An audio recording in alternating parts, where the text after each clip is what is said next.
Hello everyone, welcome to a game that's gonna be a little bit different. Hold on, can I shut the fuck up?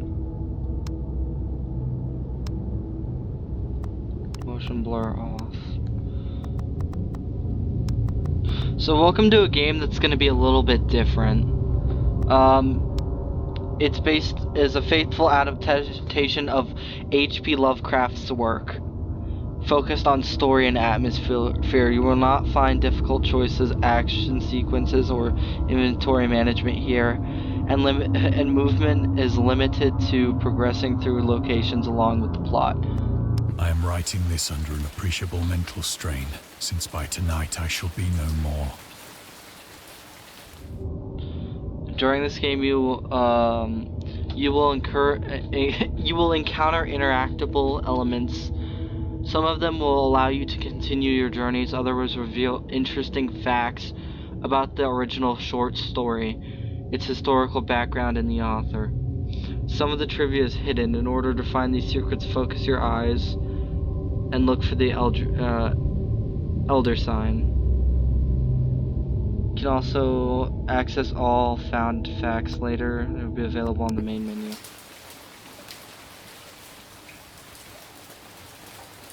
Interesting.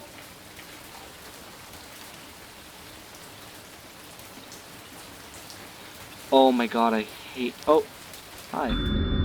Lovecraft's letters. As to letters, my case is peculiar. I write such things exactly as easily and as rapidly as I would utter the same topic in conversation. Indeed, Lovecraft would often skip meals to afford postage collections about his... Yeah. So, if you don't know, it's talking about an author by the name of H.P. Lovecraft well, he's dead now. Penniless, and at the end of my supply of the drug which alone makes life endurable, I can bear the torture no longer, and shall cast myself from this garret window into the squalid street below. Do not think from my slavery to morphine that I am a weakling or a degenerate. When you have read these hastily scrawled pages, you may guess, though never fully realize, why it is that I must have forgetfulness or death.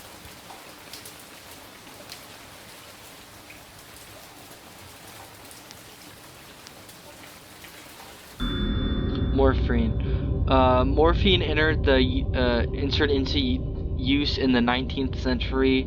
It's routinely administered to treat severe pain during the American Civil War and World War I.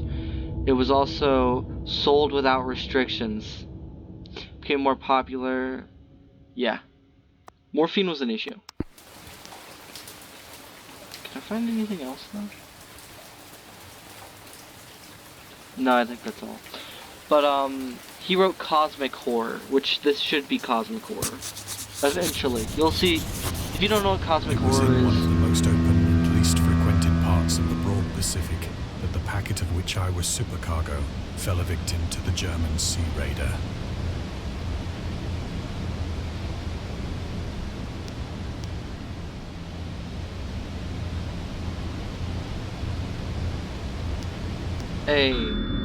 Lovecraft in the Great War. It was written around a month after the United States entered I can't say World War, apparently. 1. Lovecraft was actively interested in its course. He composed many poems in which he gave encouragement to soldiers and commented on events unfolding in Europe. He tried to enlist in the army, which he mentions in one of those letters. Okay. I didn't actually know that. I don't know a lot about Lovecraft as a person. I just know about his work.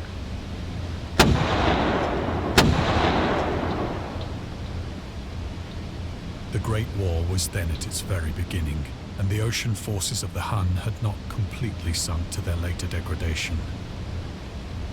So that our vessel was made a legitimate prize, whilst we of her crew were treated with all the fairness and consideration due us as naval prisoners. Okay, so that's the progression. The HUNS. We're Central Asian nomads who established a dominate. Okay. I'm not reading everything, which I'm not going to read all the things. I'm just going to look for them for like a second or two. So liberal, indeed, was the discipline of our captors that 5 days after we were taken, I managed to escape alone in a small boat with water and provisions for a good length of time.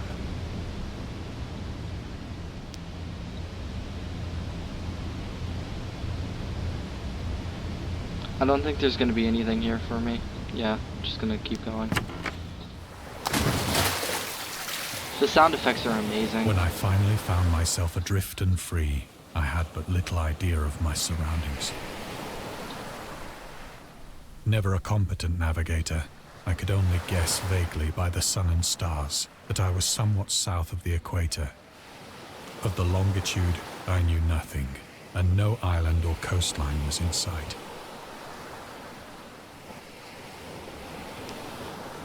Oh shit, that's the way forward, okay.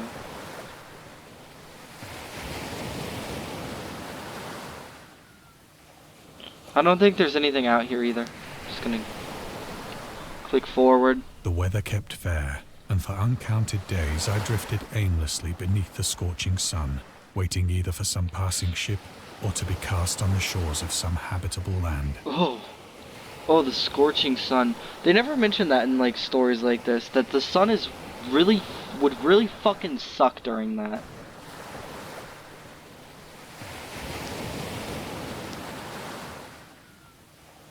But neither ship nor land appeared, and I began to despair in my solitude upon the heaving vastness of unbroken blue. The fuck? Oh, I'm looking at I was looking at the sky. The change happened whilst I slept. Its details I shall never know, for my slumber, though troubled and dream-infested, was continuous. Oh, here we go.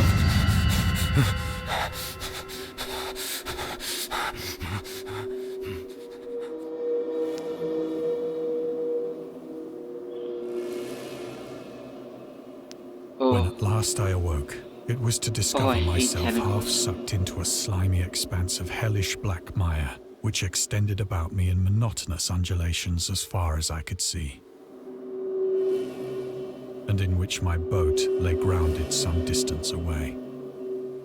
Though one might well imagine that my first sensation would be of wonder at so prodigious and unexpected a transformation of scenery, I was in reality more horrified than astonished.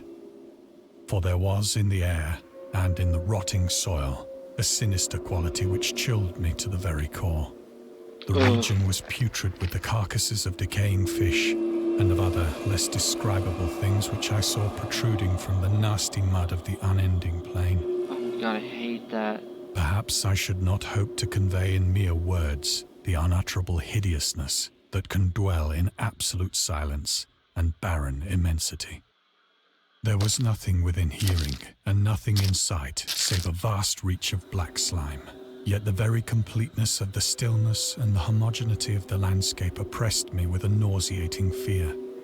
The sun was blazing down from a sky which seemed to me almost black in its cloudless cruelty, as though reflecting the inky marsh beneath my feet. See, this is where cosmic horror starts to kick in. All this shit that you just can't explain. Oh my god, I fucking love it. I really do. I love to hate it. As I crawled into the stranded boat, I realized that only one theory could explain my position. Through some unprecedented volcanic upheaval, a portion of the ocean floor must have been thrown to the surface, exposing regions for which innumerable millions of years had lain hidden under unfathomable watery depths. So great was the extent of the new land which had risen beneath me that I could not detect the faintest noise of the surging ocean, straining my ears as I might. Nor were there any seafowl to prey upon the dead things.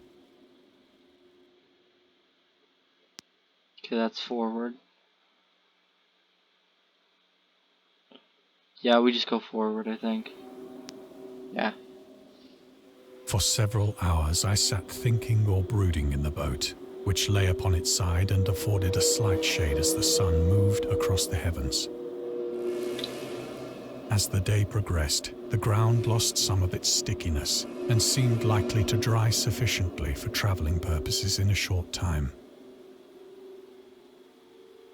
That night I slept but little, and the next day I made for myself a pack containing food and water, preparatory to an overland journey in search of the vanished sea and possible rescue. Oh my god, I hate that. I hate everything about that. On the third morning, I found the soil dry enough to walk upon with ease.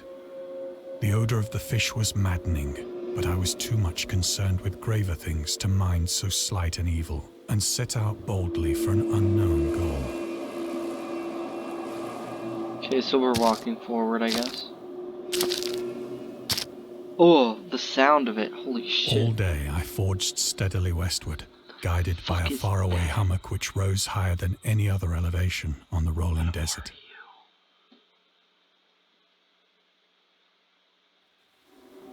And there's no explanation for any of what the fuck that thing is, or what that is, or what the fuck that is. Oh my god, it's terrifying in a way. In a really weird way. Okay, that's a whale. What the fuck is that? Oh. That night, I encamped, and on the following day still travelled toward the hummock, though that object seemed scarcely nearer than when I had first espied it. Okay.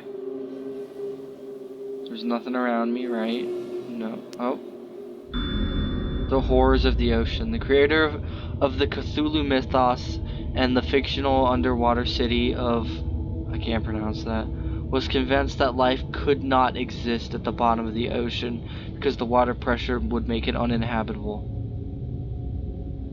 Today we know that the darkest depths of the ocean are home to many peculiar organisms and deepest dwelling fish we have discovered so far. Green sailfish can live up to 125,000 below the ocean. That's pretty cool. Oh, the sound it makes is terror. Oh, I hate that. By the fourth evening, I attained the base of the mound, which turned out to be much higher than it had appeared from a distance. An intervening valley setting it out in sharper relief from the general surface. The fuck was that? Too weary to ascend, I slept in the shadow of the hill. What the fuck was that? I know not why my dreams were so wild that night, but ere the waning and fantastically gibbous moon had risen far above the eastern plain, I was awake in a cold perspiration, determined to sleep no more.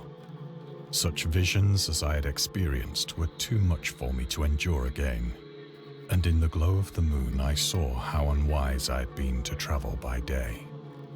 Without the glare of the parching sun, my journey would have cost me less energy. Indeed, I now felt quite able to perform the ascent which had deterred me at sunset. Picking up my pack, I started for the crest of the eminence. Sorry I don't talk much. I'm not talking much during this or anything. But I find it so interesting and intriguing, and I don't want to interrupt the dialogue at all. I have said that the unbroken monotony of the rolling plain was a source of vague horror to me. But I think my horror was greater when I gained the summit of the mound and looked down the other side into an immeasurable pit or canyon, whose black recesses the moon had not yet soared high enough to illumine.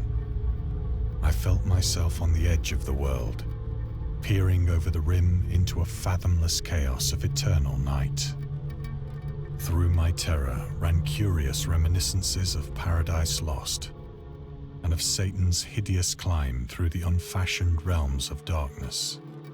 As the moon climbed higher in the sky, I began to see that the slopes of the valley were not quite so perpendicular as I had imagined.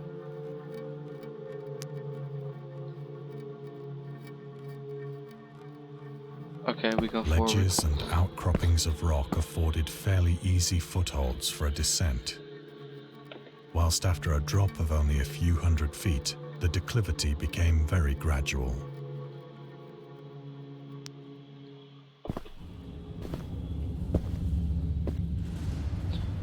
Urged on by an impulse which I cannot definitely analyze, I scrambled with difficulty down the rocks and stood on the gentler slope beneath, gazing into the Stygian deeps where no light had yet penetrated. All at once, my attention was captured by a vast and singular object on the opposite slope, which rose steeply about 100 yards ahead of me. An object that gleamed whitely in the newly bestowed rays of the ascending moon. We have nothing to do but move forward here. That it was merely a gigantic piece of stone, I soon assured myself. But I was conscious of a distinct impression that its contour and position were not altogether the work of nature. Yeah, clearly. A closer scrutiny filled me with sensations I cannot express. For despite its enormous magnitude, and its position in an abyss which had yawned at the bottom of the sea since the world was young, I perceived beyond a doubt that the strange object was a well-shaped monolith, whose massive bulk had known the workmanship and perhaps the worship of living and thinking creatures. Dazed and frightened, yet not without a certain thrill of the scientist's or archaeologist's delight, I examined my surroundings more closely. My surroundings. Okay.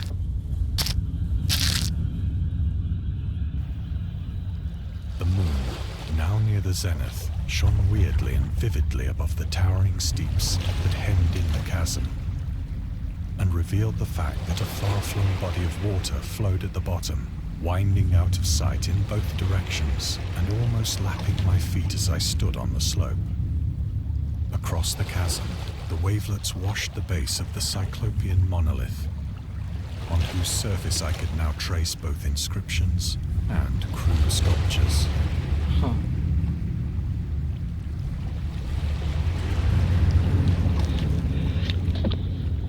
The writing was in a system of hieroglyphics unknown to me and unlike anything I'd ever seen in books, consisting for the most part of conventionalized aquatic symbols such as fishes, eels, octopi, crustaceans, mollusks, whales, and the like. Oh, fuck. I just remembered what Dagon is about. Several characters obviously represented marine things which are unknown to the modern world, but whose decomposing forms I had observed on the ocean-risen plain. It was the pictorial carving, however, that did most to hold me spellbound.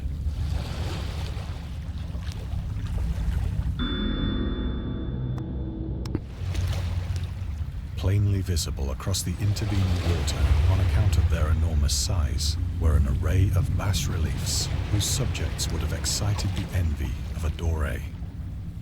I think that these things were supposed to depict men, at least a certain sort of men, though the creatures were shown disporting like fishes in the waters of some marine grotto, or paying homage at some monolithic shrine which appeared to be under the waves. Of their faces and forms I dare not speak in detail, for the mere remembrance makes me grow faint. Grotesque beyond the imagination of a Poe or a Bulwer. They were damnably human in general outline, despite webbed hands and feet, shockingly wide and flabby lips, glassy, bulging eyes, and other features less pleasant to recall. Curiously enough, they seem to have been chiseled badly out of proportion with their scenic background. For one of the creatures was shown in the act of killing a whale, represented as but little larger than himself. I remarked, as I say, their grotesqueness and strange size, but in a moment decided that they were merely the imaginary gods of some primitive fishing or seafaring tribe. Some tribe whose last descendant had perished eras before the first ancestor of the Piltdown or Neanderthal man was born.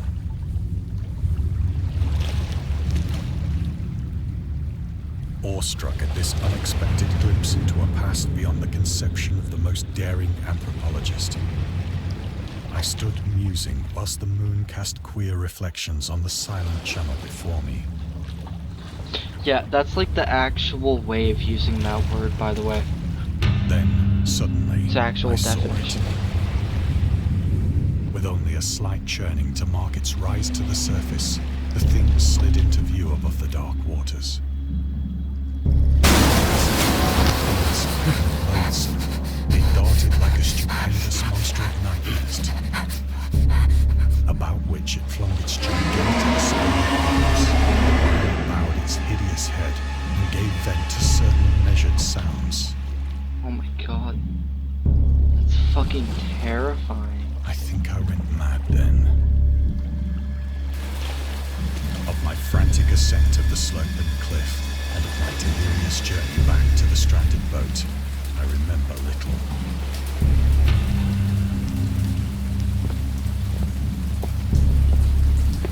That was fucking terrifying. I believe I sang a great deal, and laughed oddly when I was unable to sing. Insanity is a huge part of Lovecraft's work, too. I have indistinct recollections of a great storm sometime after I reached the boat.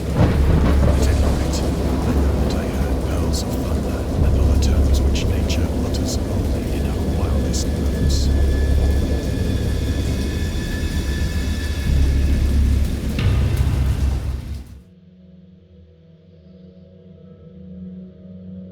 When I came out of the shadows, I was in a San Francisco hospital.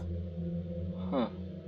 Brought thither by the captain of the American ship which had picked up my boat in mid-ocean. In my delirium, I had said much, but found that my words had been given scant attention. Of any land upheaval in the Pacific, my rescuers knew nothing. Nor did I deem it necessary to insist upon a thing which I knew they could not believe. Lovecraft's prophet, okay.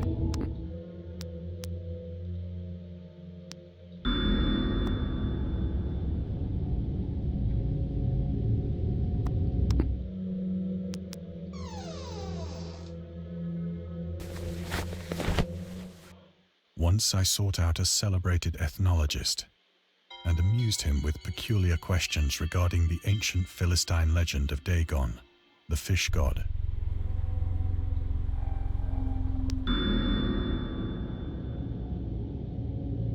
Dagon. Okay. Which got fertility in crops. Okay.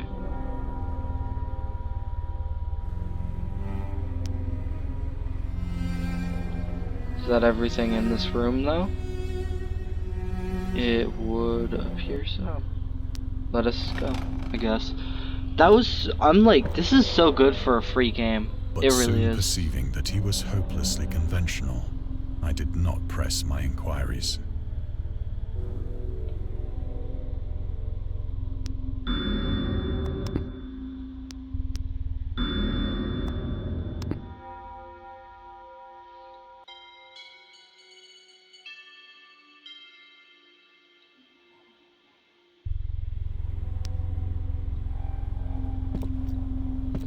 Okay.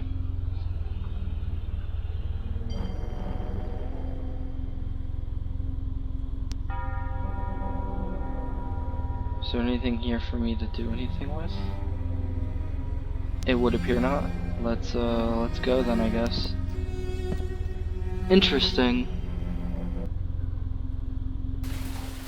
It is at night, especially when the moon is gibbous and waning, that I see the thing. I tried morphine, but the drug has given only transient surcease and has drawn me into its clutches as a hopeless slave. So now, I am to end it all, having written a full account for the information or the contemptuous amusement of my fellow men. Oh, Jesus Christ.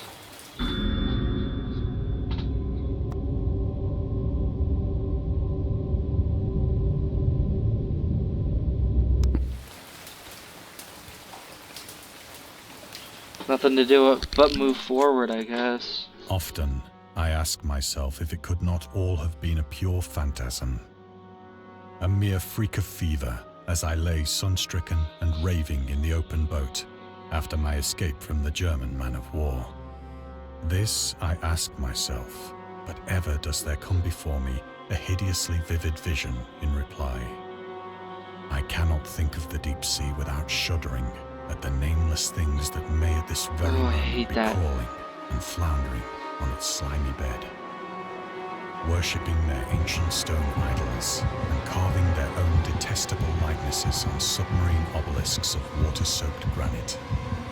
I dream of a day when they may rise above the billows to drag down into their reeking talons the remnants of puny, war-exhausted mankind. Of a day when the land shall sink and the dark ocean shall ascend amidst universal pandemonium.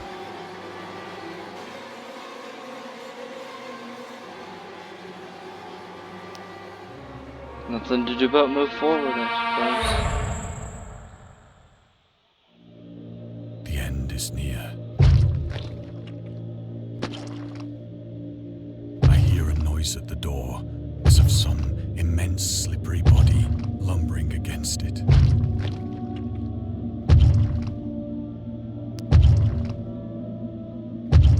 Oh, my mouse controls are like slightly, they feel more like distorted in a way. And I'm not doing that, by the way. That's the game shaking like that. Find me.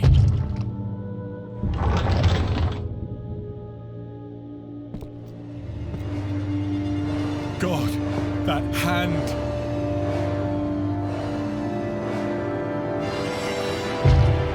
The window. The window.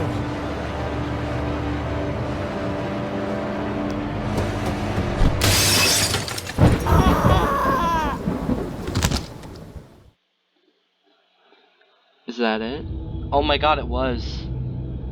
Our little pool of cosmic horror. Should have took a moment to rate Dagon and check out the other little glass bottle DLC, the Eldritch box DLC. I will definitely rate this very positively on Steam. Holy shit, that was great. There's games about Lovecraft's work that are worse than this, that you have to pay for. Yet this shit is free. I might buy the DLCs too, to be honest. I don't have the money for it right now though. This is a free game on Steam. I very highly recommend buying it or rating it positively. Until then though, have a great day, everyone. Sorry for the lack of uploads recently.